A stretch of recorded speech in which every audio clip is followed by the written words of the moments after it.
Como a gente tem acompanhado as manifestações aqui pelas redes sociais, diversos líderes políticos, tanto dos Estados Unidos quanto de fora dos Estados Unidos, se posicionando sobre esse anúncio da desistência de Joe Biden, que saiu agora há pouco, e também falando um pouco mais sobre Kamala Harris. A gente separou algumas publicações que foram feitas pelas redes sociais, vamos colocá-las aqui na tela a partir de agora.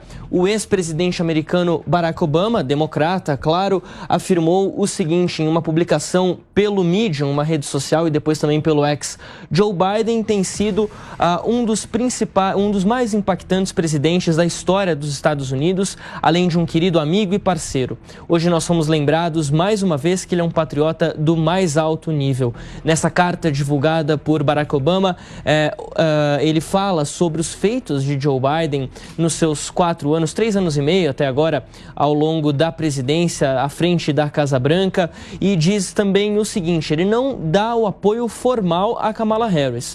Aliás, Obama fala, abre aspas, estaremos navegando águas não mapeadas nos próximos dias, mas tenho uma incrível confiança que os líderes do nosso partido estarão aptos a criar um processo onde um nomeado extraordinário irá emergir. Acredito que a visão de generosidade de Joe Biden, de prosperidade também, e uma América unida, dá oportunidade para todos estarem no seu melhor durante a convenção democrata em agosto. E eu espero que cada um de nós esteja preparado para carregar, para levar à frente uma mensagem de esperança e progresso até novembro, quando serão realizadas as eleições e além.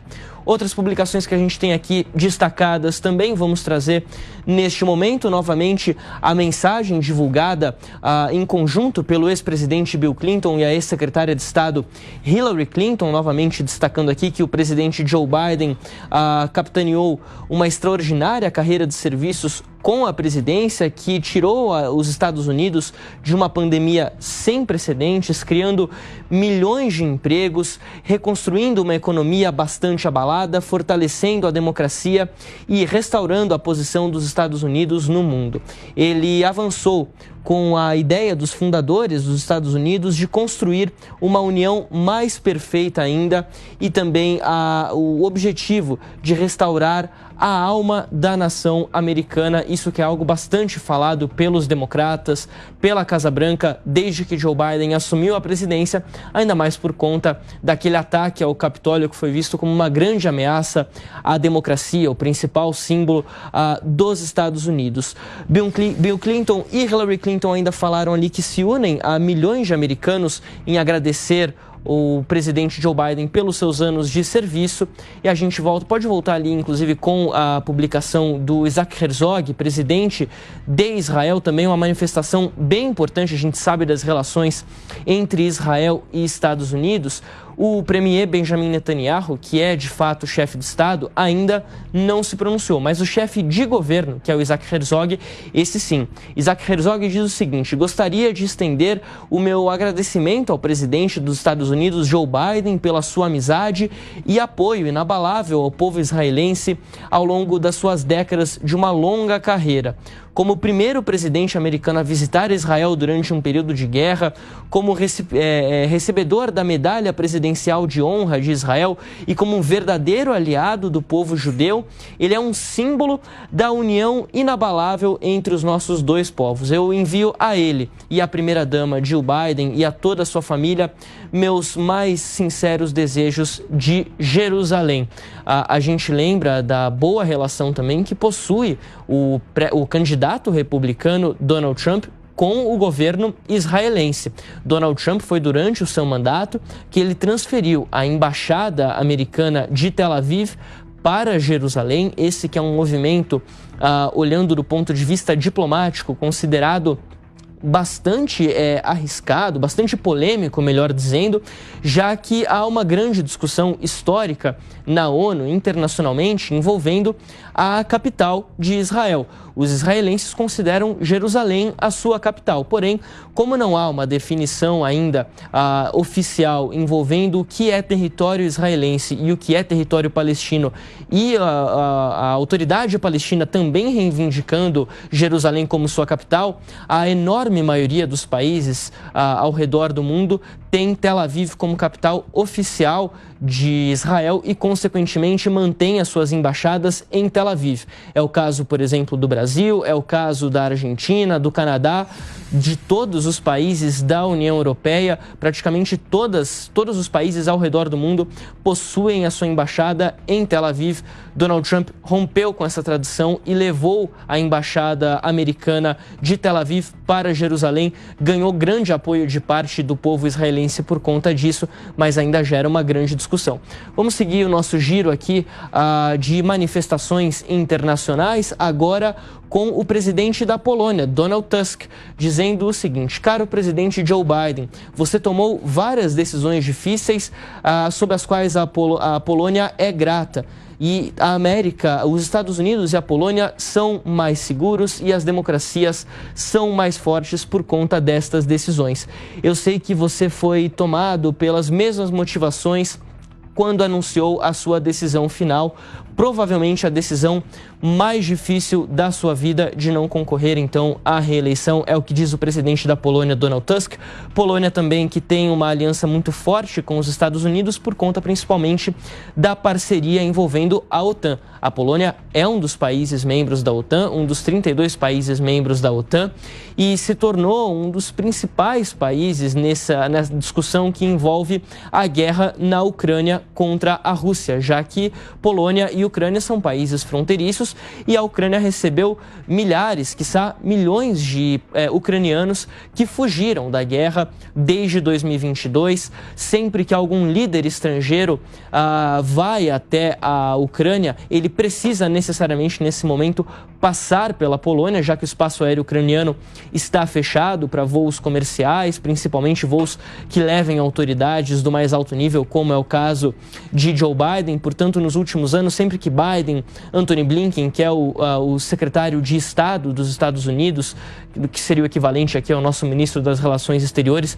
sempre que um deles quer se dirigir à Ucrânia, eles necessariamente pousam na Polônia, costumam ter conversas com as lideranças locais e de lá costumam ir de trem até a Ucrânia, principalmente até Kiev, a capital da Ucrânia.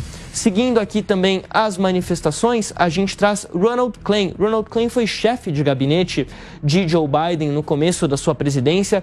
Ele fala o seguinte: agora que os doadores conseguiram acabar com a única candidatura que já venceu Donald Trump, é hora de acabarmos com a fantasia política, os jogos políticos de fantasia e nos unir em torno da única veterana em uma campanha nacional, a nossa cara e destacada vice-presidente Kamala Harris. Vamos vencer em novembro.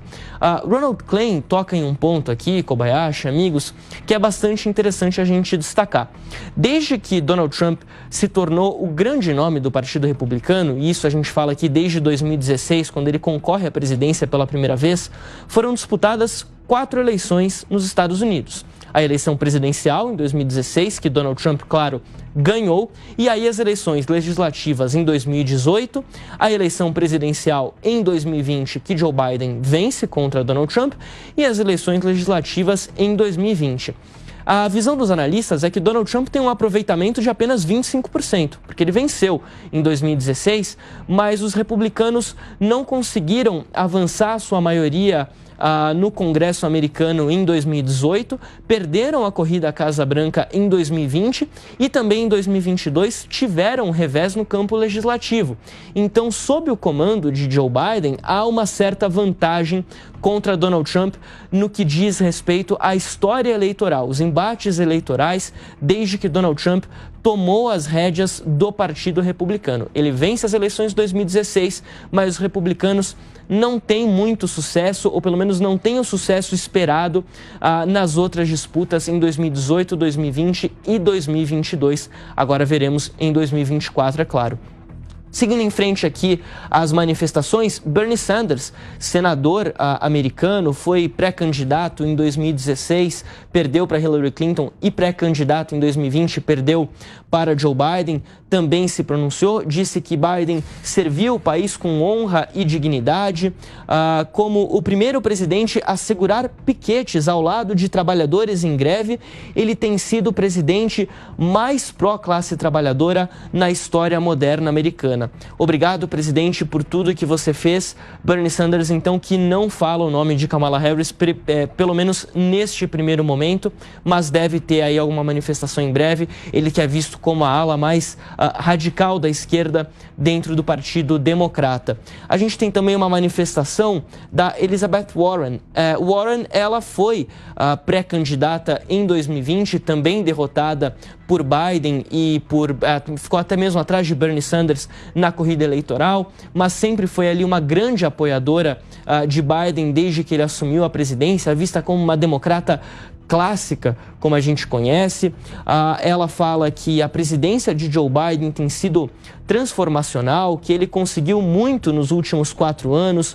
Fala aqui da questão dos empregos, disse que Biden se posicionou contra as grandes corporações e construiu uma economia que funciona para todos os americanos. Ele merece crédito total por ter vencido Donald Trump em 2020 e a sua decisão, nem um pouco egoísta hoje, nos dá a melhor chance de vencer Donald Trump novamente em 2024.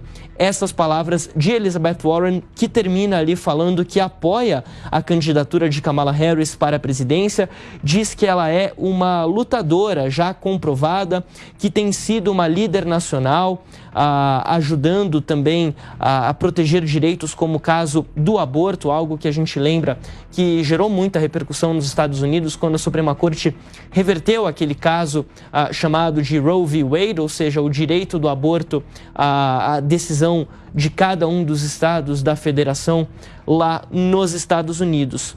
Ela diz também que Kamala Harris, como uma ex-procuradora de justiça, pode ir à frente nos casos permitindo Donald Trump de recuperar a Casa Branca. Ela fala, ainda concluindo aqui, Kobayashi, que existem muitas pessoas talentosas dentro do Partido Republicano, do Partido Democrata, perdão, mas que a vice-presidente Kamala Harris é a pessoa escolhida pelos eleitores para suceder Joe Biden. Se necessário, ela pode unir o partido, enfrentar Donald Trump e vencer em novembro. Sobre esse ponto aqui que trouxe Elizabeth Warren, é interessante a gente destacar o seguinte: 2 pontos. Primeiro, a campanha de Donald Trump. Os membros da campanha de Donald Trump e o próprio presidente, ex-presidente, agora candidato pelo Partido Republicano, acreditam que Kamala Harris é uma candidata mais fácil de ser batida do que Joe Biden.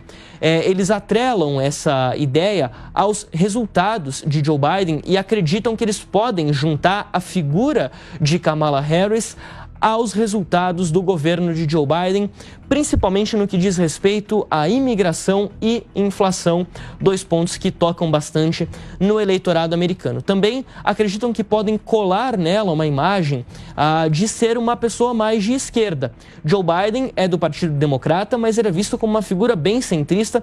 Historicamente, aliás, o Partido Democrata não se considera de esquerda, se considera meramente um partido liberal, mas essencialmente um partido de centro, claro que ali com alguns nomes mais à esquerda, e os republicanos acreditam que podem incutir na Kamala Harris essa imagem de ser uma líder de esquerda, algo que não iria bem com o eleitorado centrista, aquele eleitorado que vota 1 hora a mais em Donald Trump, nos republicanos, melhor dizendo, 1 hora a mais nos democratas. Eles preferem um pouco mais de estabilidade, previsibilidade, e um nome da esquerda propriamente não seria muito bem aceito pelo eleitorado. Agora, as pesquisas, houve um levantamento do jornal New York Times que diz o seguinte: Kamala Harris tem performado um pouco melhor do que Joe Biden nas últimas pesquisas, na média das últimas pesquisas. Os últimos levantamentos indicam Kamala Harris com cerca de 46% dos votos para a presidência a nível nacional, contra 48% de Donald Trump. No cenário da disputa entre Donald Trump e Joe Biden, a distância é 1 ponto percentual maior.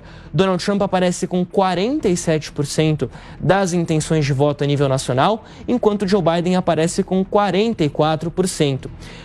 É interessante também a gente destacar, claro, porque essa é uma pesquisa que leva o cenário nacional.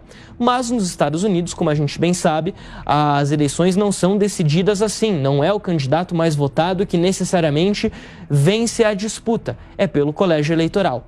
E aqui, em um estado específico, na Pensilvânia, onde aconteceu o atentado na semana passada, Kamala Harris aparece apenas 1 ponto percentual atrás de Donald Trump. A Pensilvânia, um swing state, um estado que muda ali de partido a cada eleição. Kamala Harris pode se aproximar de Trump e poderia potencialmente vencer nesse estado, que deve ser crucial para essas eleições, Kobayashi. Muito bem, muitas informações aqui com o nosso querido Fabrício Naires, repercussões mundo afora, repercussões importantes de ex-presidentes americanos e naturalmente democratas, Barack Obama, Bill Clinton, da própria Hillary Clinton também, que não foi presidente, mas foi uma presidenciável.